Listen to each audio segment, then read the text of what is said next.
জাতপাত নয়, মানবতাই আসল ধর্ম। সাগর থেকে যুগর মোড়ে সম্প্রীতির অনন্য ছবি।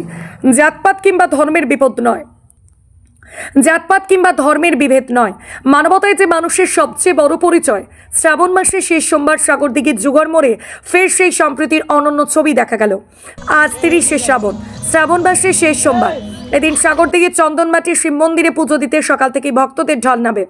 শিশু থেকে বয়স্ক, দূর দূরান্ত থেকে আসা পুণ্যার্থীরা দীর্ঘ লাইনে দাঁড়িয়ে শিবের মাথায় জল ও পুজো দেন। আর সেই ভক্তদের পাশে দাঁড়াতেই যুগর মোড়ে নেওয়া হয় বিশেষ উদ্যোগ।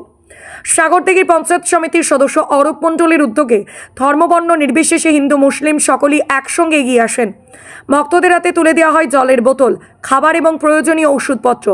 শ্রাবণের শেষ সোমবারের এই ব্যস্ত দিনে মানুষের পাশে মানুষের দাঁড়ানোর এই উদ্যোগে ফুটে ওঠে সম্প্রীতির এক সুন্দর ছবি। ধর্ম আলাদা হতে পারে, কিন্তু মানবতার জায়গায় কোনো বিভেদ নেই।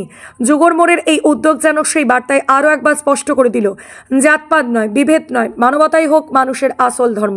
শ্রাবণ মাসের শেষ সোমবার, পুণ্যার্থীদের অনেক ভিড় আছে, তাই পুণ্যার্থী থেকে অনেক দূর থেকে তারা পায়ে হেঁটে জল নিয়ে যাচ্ছে। তাদেরকে সেবার জন্য হররি অগ্রণী সঙ্গের যুবকবৃন্দ, যেখানে হিন্দু মুসলিম সকল ধর্মের ছেলেরা আছে, যুবকরা আছে, সবাই মিলে এখানে পুণ্যার্থীদের সেবা প্রদান করা হচ্ছে।